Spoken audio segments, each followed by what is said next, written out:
जब आप अपनी पार्टी को मजबूत कर लोगे, क्योंकि जो अलायंस और जो सरकार नेता आज हैं वो सत्ता को नहीं हिला सकते। ये आपने 2022 में भी देख लिया। जिन लोगों को आपके आगे बढ़ने तकलीफ होगी वो आपके साथ वाद विवाद करेंगे। इस तरह की उल्टी सी बात, झगड़ा नहीं करना है किसी के साथ।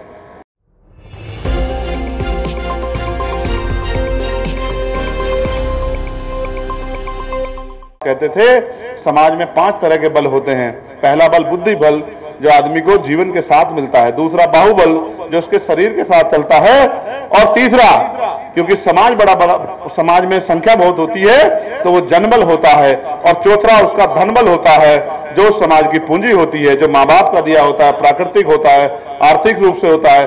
और ये चारों बल बेकार हो जाते हैं अगर 5वां बल किसी समाज में ना हो। और उस 5वें बल का नाम है मनोबल। जिनका मनोबल गिरा हुआ होता है वो कोई लड़ाई नहीं लड़ सकते। आज अगर देश में सत्ता से टकराने का मनोबल किसी में है तो वो आजाद समाज पार्टी भीम आर्मी के योद्धाओं में। इस बात का हमें गर्व करना चाहिए। और इसी बल के आधार पे हमने देश की 3 राष्ट्रीय पार्टियों को धूल चटाने का काम हमारे योद्धाओं ने नगीना में किया। और आप नहीं जानते, एडी चोटी का जोड़ लगाया। जो लोग आज हमसे पूछ रहे हैं कि आप इस अलायंस की तरफ हो या इस अलायंस की तरफ हो, मैंने उनसे यही पूछा कि आप ये बताओ, जब ये दोनों अलायंस एडी चोटी का जोड़ लगा के मुझे हराने के लिए वहां प्रयास कर रहे थे, तो अगर नगीना की महान जनता और भीम आर्मी, आजाद समाज पार्टी और बहुजन समाज के लोग मेरा संरक्षण नहीं करते, मुझे ताकत नहीं देते, मेरी बात को सही मान के वोट को सही जगह प्रयोग नहीं करते, तो फिर मैं इनके खेमे में आने लायक रहता ही कहां। ये तो पूरा बल इस हक वंचित समाज का है, जो समय समय पर निर्णय लेके अपना नेतृत्व तैयार करता है। जिस नेतृत्व को लंबे समय तक वो देखता परखता है, पिन मार मार के कि भाई ये कहीं झूठा तो नहीं है, ये धोखेबाज तो नहीं है, ये स्वार्थी तो नहीं है, ये लालची तो नहीं है, ये किसी का भेजा हुआ तो नहीं है, ये दुश्मन का आदमी तो नहीं है, ये हमें छोड़ के तो नहीं जाएगा। और जब वो देख लेता है कि ये तो 100% हमारे लिए ईमानदार है, फिर वो साथ देता है। इसी का उदाहरण है कि वहां हमारी पुरानी पार्टी को 1% वोट मिला और 99% समाज का वोट हमें मिला। ये समाज में बदलाव है। और आज आप नहीं भरोसा तो आप देखो, भले ही भारत का मीडिया उस तरह से ना दिखाए, लेकिन ये कड़वा सच है। जहां जहां उपचुनाव है आप पता करा के देख लो, उनके अंदर ये प्रबल इच्छा है कि इस बार हमें यहां से आजाद समाज पार्टी का असेंबली का मेंबर जिता के भेजना है। उनके मन में ये इच्छा बहुत मजबूत हो रही है बिना आपके पहुंचे। आज दौड़ लग गई है। माननीय प्रदेश अध्यक्ष जी यहाँ बैठे हैं, एक सीट पे 20-20 प्रत्याशी हमारे पास आ रहे हैं कि साहब मुझे भी लड़ा दो, मुझे भी लड़ा दो। मगर मैंने इनसे कहा कि मिशनरी व्यक्ति को लड़ाना है, जो जब वोट जनता उसको दे दे और वो असेंबली में जाए तो उसका मुंह किसी भी तरह से किसी भय में चुप ना हो जाए। और जनता की आवाज वो जिस तरह से पार्लियामेंट में हम वहां लड़ेंगे, उस तरह से असेंबली में भी उठाने का काम करे।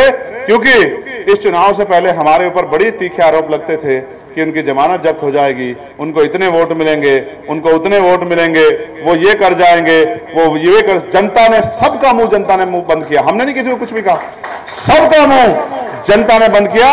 लेकिन जनता तक हमारा संदेश लेके कौन गया? जनता तक हमारा संदेश ये नीले पटके वाले, ये ऊर्जावान, संघर्षशील आजाद समाज पार्टी भीम आर्मी के नेतागण, जिन्होंने कफन बांध लिया था कि हम साबित करके दिखाएंगे कि हम सिर्फ ये जो भीड़ इकट्ठा करती है, ये भीड़ नहीं है, ये हमारे हमसे प्यार करने वाले हमारे समर्पित कार्यकर्ता हैं। ये बल हम पैदा करके दिखाएंगे। और आपने कर भी दिया पूरे देश में। देखिए, उत्तर प्रदेश में बड़ा परिवर्तन हुआ, लेकिन आप बताओ उत्तर प्रदेश में सबसे ज्यादा चर्चा करके सीट की है तो बताओ कौन सी सीट की है? ऐसा क्यों है? ऐसा इसलिए है कि नामुमकिन को मुमकिन करके आपने दिखाया। जब नामुमकिन को मुमकिन आप लोग नगीना में कर सकते हो तो आप खैर में भी कर सकते हो। मुझे इस बात का प्रबल भरोसा। लेकिन ये होगा तब जब आप ये समझ के ना लड़े कि हम प्रत्याशी को लड़ा रहे हैं, जब ये समझ के लड़ेंगे कि हम खुद लड़ रहे हैं। और इस चुनाव को चुनाव ना समझ के, अपने आत्मसम्मान की लड़ाई समझ के आप वहां जाके जो ड्यूटी जिस विधानसभा जिस जिले की लगे, वो उतने काम को समय से पूरा करे। और बिना बहुजन समाज में भाईचारा बनाए बगैर हम लोग कामयाब नहीं हो सकते। इस बात का भी आपको ध्यान रखना है।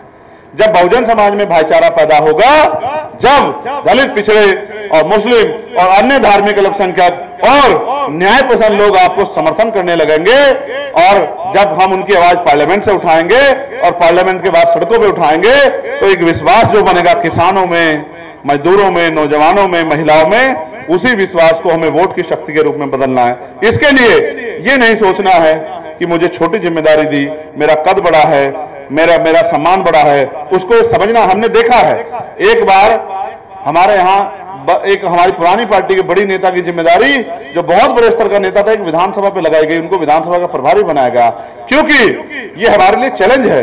पहले तो हमें तय करना होगा क्या हम चैलेंज उठाने के लिए तैयार हैं, तैयार हैं या नहीं है? ऐसे मुट्ठी बंद करो अगर तैयार हो तो, अगर तैयार हो तो ऐसे मुट्ठी बंद करो। और जिनके मन में संकोच बचेगा, मेरा भरोसा है कि अगले 2 महीने के अंदर भीम आर्मी के लोग, आजाद समाज पार्टी के लोग संघर्ष से सारे संकोच खत्म कर देंगे। कैलाश जी और तमाम साथी, राहुल जी और तमाम हमारे पुराने साथी भी यहां बैठे हैं। मेरा आपसे कहना, जिसको बूथ की जिम्मेदारी मिले वो बूथ का काम करे। आपका मुकाबला भारतीय जनता पार्टी से होना और किसी से नहीं होना है, समझ रहे हो? और भारतीय जनता पार्टी के कार्यकर्ता कितने समर्पित है आप जानते हो। उनका मुकाबला करने के लिए आपको उनसे ज्यादा समर्पण अपने अंदर पैदा करना पड़ेगा, उनसे ज्यादा संघर्ष आपको करना पड़ेगा। उन पे साधन है, संसाधन है, उन पे मीडिया है, उन पे मनी है, उन पे नेता है, विधायक हैं, जाति के आधार पर उनके पास नेता है। आपके पास सिर्फ संघर्ष है और संघर्ष का कोई तोड़ नहीं है। मैं अपने बहादुर योद्धाओं को जानता हूं, जब वो मोटरसाइकिल पे घूम घूम के बड़ी से बड़ी चुनौती को स्वीकार कर सकते हैं, तो उनके लिए यही एक चुनौती है। क्योंकि आज मैंने आपकी आंखों में तकलीफें देखी, आंसू देखे, आज मैंने आपके दिलों में दर्द देखा, आपके मुरझाए हुए चेहरे देखे। आप मुरझाए हुए चेहरे इसलिए हैं कि आपके क्षेत्र में जुल्म हो रहा है। ये जुल्म तब तक जारी रहेगा जब तक सत्ता परिवर्तन नहीं होगा। सत्ता तब परिवर्तित होगी जब आप अपनी पार्टी को मजबूत कर लोगे, क्योंकि जो अलायंस और जो सरकार या नेता आज हैं वो सत्ता को नहीं हिला सकते। ये आपने 2022 में भी देख लिया।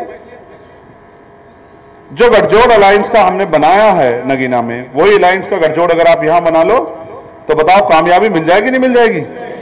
तो वो नारा जो है, वोट हमारा राज तुम्हारा, वो सही हो जाएगा नहीं हो जाएगा? तो इसलिए मैं आपसे आग्रह करता हूं, जिसकी जो ड्यूटी यहां, जो भी प्रभारी और प्रदेश की टीम जो जिसको लगाएगी, वो उसी ड्यूटी को अदा करे, उससे बाहर ना जाए।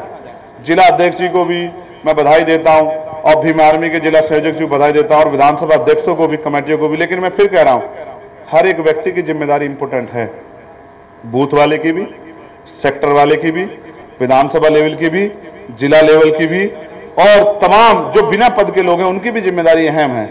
अगर आपने काम करके दिखा दिया, तो हमारे साथी ने कहा, निजाम भाई ने, कि भाई हम 32 में चीफ मिनिस्टर बनेंगे। मैं आपको विश्वास दिला कहता हूं, आपने इस सरकार को समझा?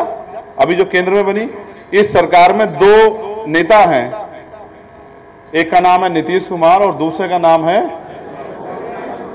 नवीन पटनायक, है चंद्रबाबू नायडू। वो दोनों नेता क्या हैसियत है इस समय देश में, आप समझते हो क्या हैसियत है? वो चाहे तो दिल्ली की कुर्सी को ऐसे गिरा दे, है या नहीं है? है या नहीं है? तो क्यों कहते हो कि 32 तक जाएगी बात? आप मुझसे लिखवा के ले लो कि 27 में आपके हाथ में ताकत आ रही है, कोई रोक नहीं सकता, कोई नहीं रोक सकता है।